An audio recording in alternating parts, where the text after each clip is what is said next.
같은 거를 이제 할 때도 신입생 유치 같은 거 할 때도 꼭 제가 그 이야기를 해요.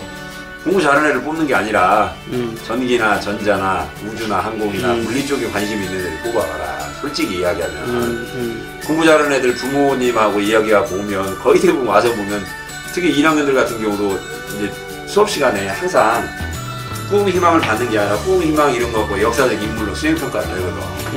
그러면 다 의사야.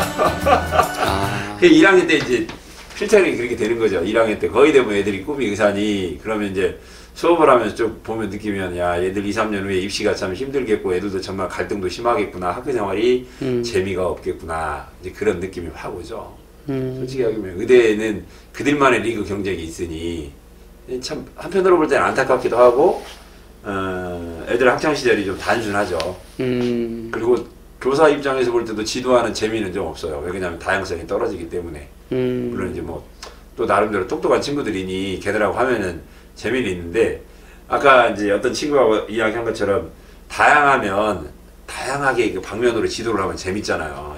덕분에 뭐 청월함이라고 이야기하지만 덕분에 아이들 때문에 공부를 하고 아이들 때문에 고민도 하고 이게 한편으로 볼 땐 교사의 낙인데 그냥 뭐 의대야 뭐 거의 뭐 그런 학문적인 고민보다는 수능 최대 등급에 따른 기계적이잖아. 일단 내신 좋아야 되고 수능 최대 등급 맞춰야 되고 끝. 너 애한테 네가 뭐 의학 쪽에 관심이 있으면 뭐 요 부분에도 관심을 갖고 뭐 좀 해보라고 하긴 해요. 하긴 하는데 영향력이 너무 미흡한 거지 실제적으로. 그러니까 애들한테 뭐 철학적인 이야기 하기도 그렇고 재미가 별로 없죠.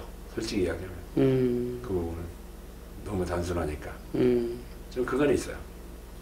제가 알기로 선생님 학생부 종합전형을 좋아하죠. 뭐 좋아한다기보다도 아무튼 뭐. 네. 아무튼 왜 좋아하는 거예요, 그럼? 왜 좋아하냐라고 묻는다라고 한다면 네. 이제 본질적으로는 그래요. 이제 예를 들면 이런 거예요. 이제 수업을 가면 솔직히 얘기하면 이제 수업보다도 아이들 진로와 관련된 거 나는 너희들이 이런 걸 했으면 쓰겠어 라고 이제 이야기를 많이 한단 말이에요. 그러면 이제 그러다 보면 네. 이제 오해를 많이 해요.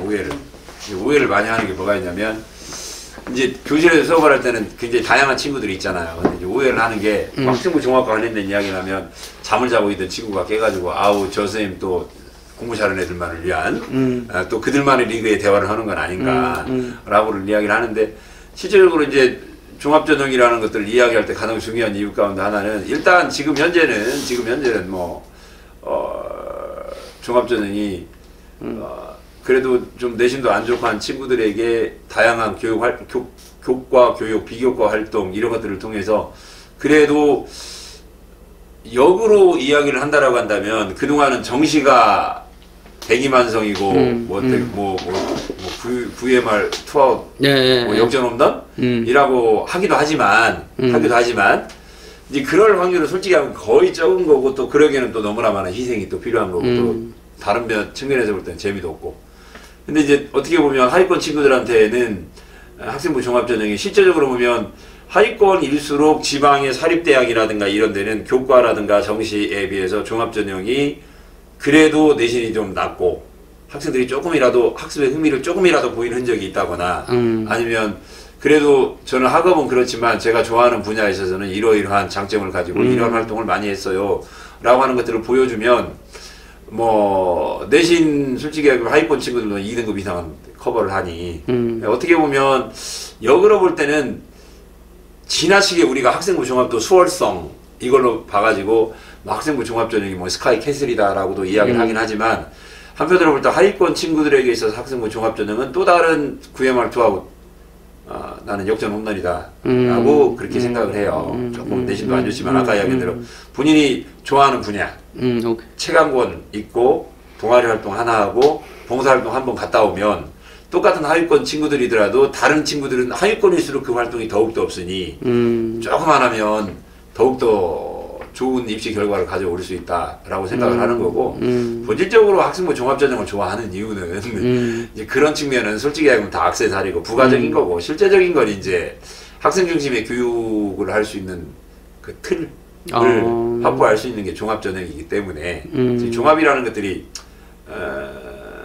요즘 이제 뭐 기초학력 이야기를 할 때 나오는 거지만 지나치게 지적인 것만 평가하는 게 아니라 이제 기초 학력은 학력이죠, 문자 그대로 학력이고 학생부 종합은 제가 볼 때는 이제 자소서에 쓰는 학업 능력을 보는 것 같아요. 이제 물론 학업 능력하고 학력하고는 같은 말인데 이제 한편으로 볼 때는 우리나라에서 학력을 이야기하면 그건 지식이 그거고, 그다음에 이제 학업 능력은 다양한 분야. 어떻게 보면 가장 좋은 교육은 본인이 가장 잘하고 원하는 것을 학습을 하는 게 진정한 교육이라고 생각하기 때문에 그리고 이제 우리나라 이제 뭐 한 5, 6년 불과 2, 3년 이내면 그래도 진로 연계 교육과정이 편성되고 운영이 되면 이제 그쯤 돼야 이제 학생부 종합전형이 본교대에 올라가지 않나 그렇게 생각을 해요.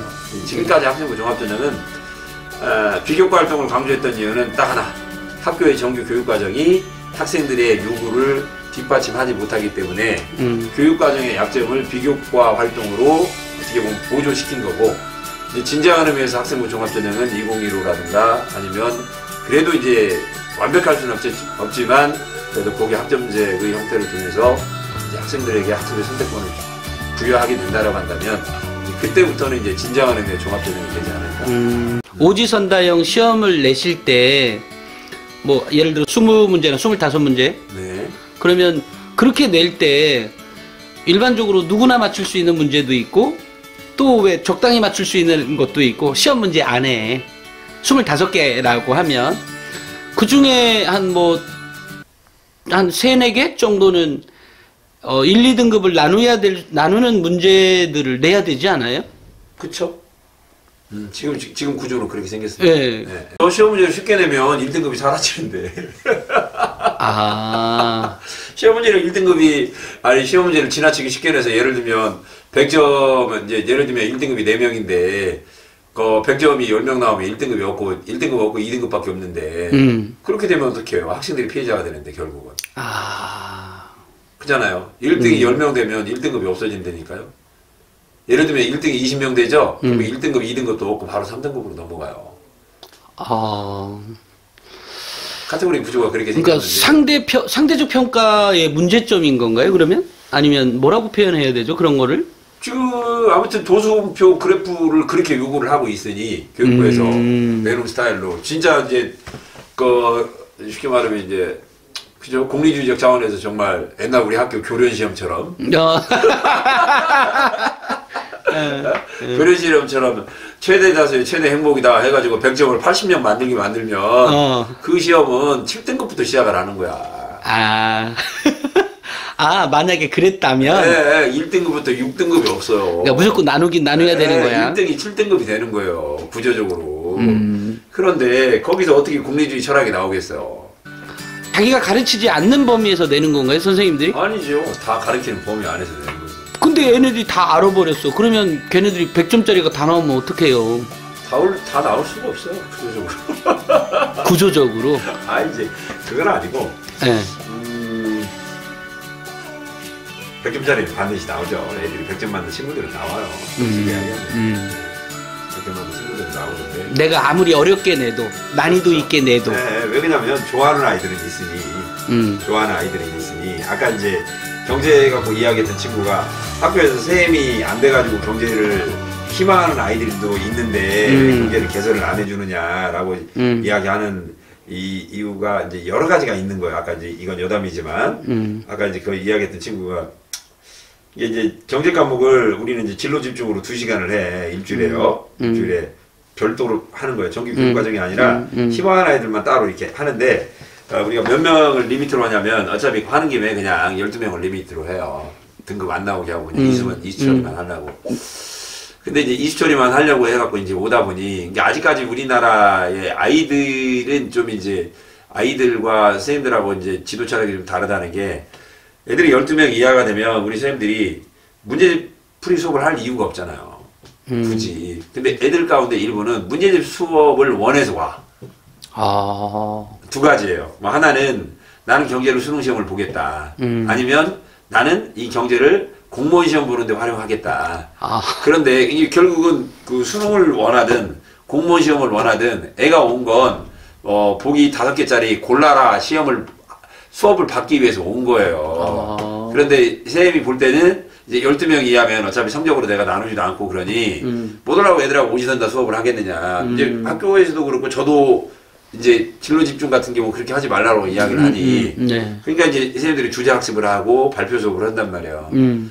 이건 나한테 시간 낭비네 해가지고 애들이 이제 가버리고 거부하고 그런 경우가 있죠.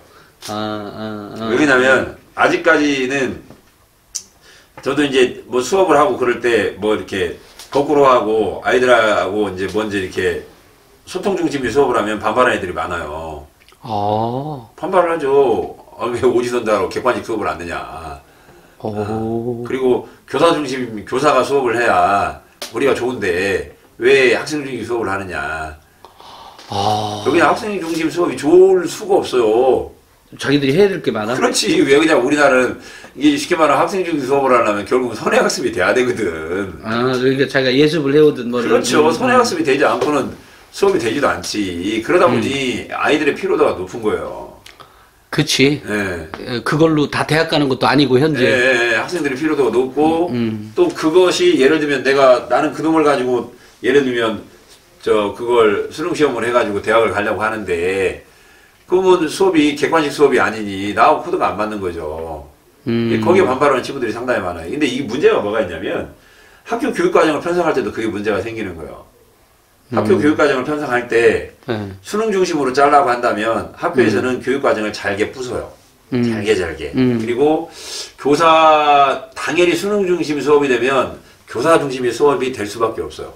근데 학생 중심 수업을 하고 그 다음에 교육과정 중심으로 수업을 하다 보면 아까 이야기한 대로 학생 중심 수업을 하다 보면 아이들이 준비할 게 많단 말이에요. 그러면 매 학기에 배워야 될 과목 숫자가 확 줄어들어야 돼요. 진로 집중. 이게 쉽게 말하면 그냥 옛날로 이야기하면 집중이수 과정을 편성할 수밖에 없게 되는 거예요. 그럼 이제 한 학기에 예를 들면 국영수 3과목하고 탐구 예를 들면 3과목하고 그 다음에 또 이제 교양 체육 들어가면 그래서 한 학기에 1년에 맥스를 8과목 이상 짜지 마라 라고 이야기했던 것들이 그런 거고 제가 볼 때는 8과목도 많아요. 솔직히 얘기하면 6과목 정도 돼야 학생 중심 수업을 할 수 있는 토대가 마련될 수가 있어요. 그래야. 그런데 이게 문제가 생기는 거죠. 한 학기에 6과목씩 배우면 이게 수능하고 안 맞는 거야. 오케이. 알겠습니다. 그러면 이제 3가지를 이야기를 한다고 한다면 이제 옛날부터 생각을 해온 거니까. 그래서 저도 이제 교직 30년 대 하는 사람인데. 언젠간 교육부 장관 할지도 몰라? 아니, 그게 아니라. 교육부 장관이 아니더라도 항상 기본적으로 생각했던 거니까. 첫 번째는 가장 그냥 뭐 편하게 생각한다고 한다면, 이제 교장 선출 보직제가 됐으면 쓰겠다. 그래서 권위적인 교장이 아니라 정말 쌤들과 학생들을 위해서 정말 직접 몸으로 뛰는 행정과 철학을 가진 사람들이 학교를 한 번 정도는 더불어 소통하는 행정이 됐으면 쓰겠다. 그런 거 하나 하고. 잠깐만요. 네. 교장 선출 보직제. 그쵸, 보직제죠. 보직제라는 게 무슨 말씀인지, 무슨 뜻인지를 모르겠어요, 지금. 지금은 이제 교장이 자격증이잖아요. 네네, 맞아요. 자격증이 아니라, 자격증 제도가 아니라, 이제 우리 선생님들 가운데 이렇게.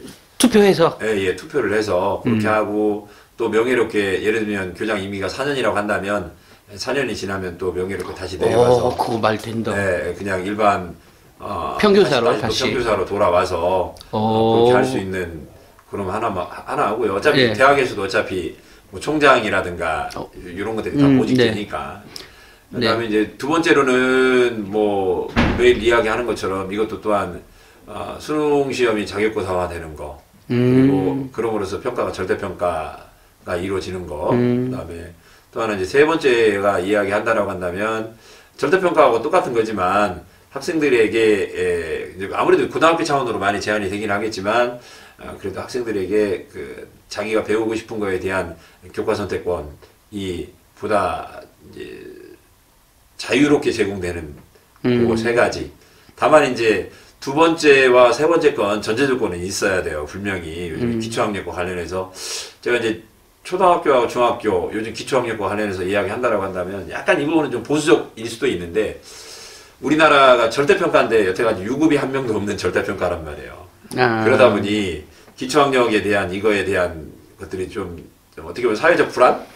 의혹? 이것이 좀 적지 않아 없는 건 사실이니까. 그래서 조금 이제 절대평가는 돼야 되겠고, 성취도 평가는 돼야 되겠고, 그 다음에 학생들에게 교과 선택권은 분명히 줘야 되는 거지만, 유급제가 있는 그렇죠. 절대평가. 성취도 평가라든가 학생이 본인이 선택한 거에 대한 책임만은 또 분명히 할 수 있는 그런 시스템이 동반된 이 두 번째와 세 번째까지를 원하는 거죠. 오케이. 네, 간단합니다. 이제 지역 대학 활성화를 가지고 이제 한번 이제 지역 방송국이 나갔었는데, 대학에 진짜 이야기하고 싶은 정말 중요한 것 중에 하나가 뭐가 있냐면, 좀 대학들이 좀 욕심을 버렸으면 쓰겠다.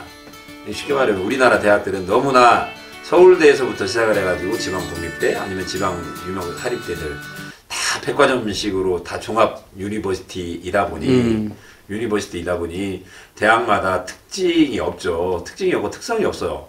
다 똑같아요. 그러다 보니 우리나라 대학은 지나치게 서열화되지 않는가.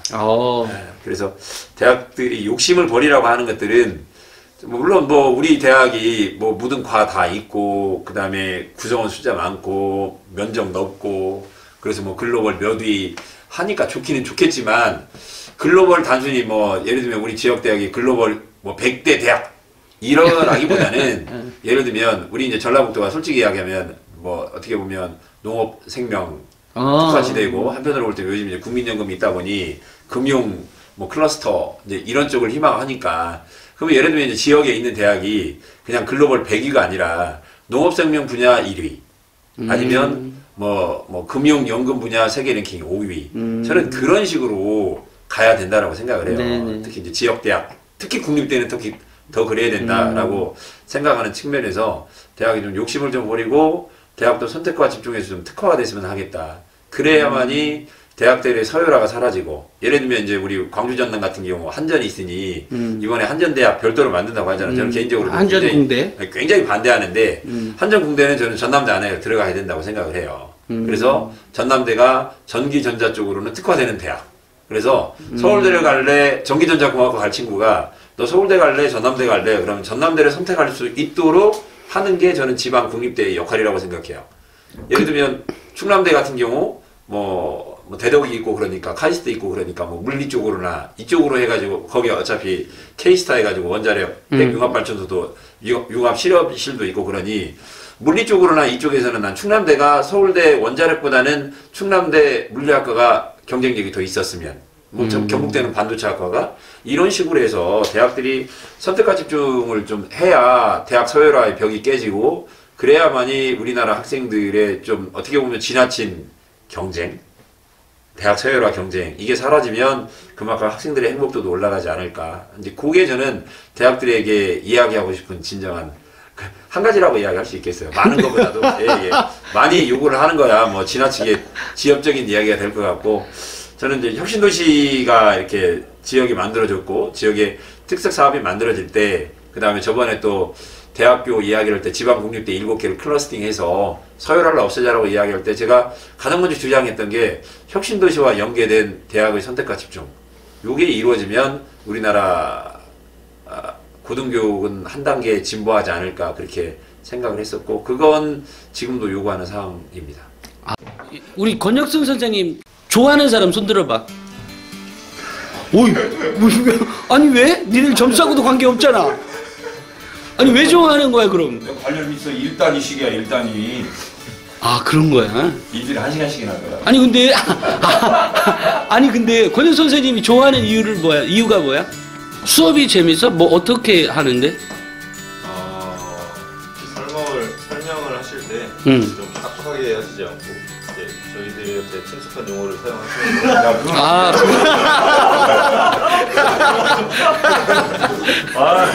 재밌게 설명을 해주셔서 유머 감각이 남다르시고 수업하실 때 진짜 저희하고 친숙한 용어를 많이 사용하셔서 이거 굉장히 그래서 좀 선생님이나 학생이라는 좀 거리감이 많이 없습니다. 혹시 너는 왜 좋아해? 열정이 무슨 열정 혹시? 교육에 대한 열정도 학생들 지도하는 왜 권혁선 선생님이 좋은 거야? 일단 수업을 직접 들어보면 알겠지만 이게 딱 들어보면은 정말 저 사람이 이 분야에 대해서 정말 많이 알고 있구나를 느낄 수가 있어요. 그러니까 한 주제를 말하더라도 그 이동된 거를 약간 생생하게 다 말해주셔가지고 저 이번에 한국사 모의고사 볼 때 따로 공부는 안 했는데 그냥 그 수업 그 스토리가 그냥 딱딱한 게 아니라 그냥 스토리가 있어주면은 그냥 그거가 딱 생각나면서 잘 볼 수 있었거든요.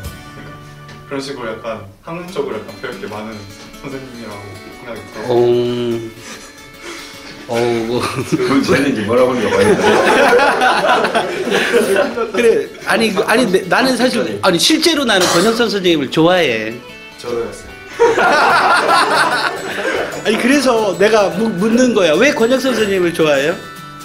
수업이 너무 재밌어요. 그러니까 재밌는 게 뭐가? 막 설명도 귀에 쏙쏙 들어오시게.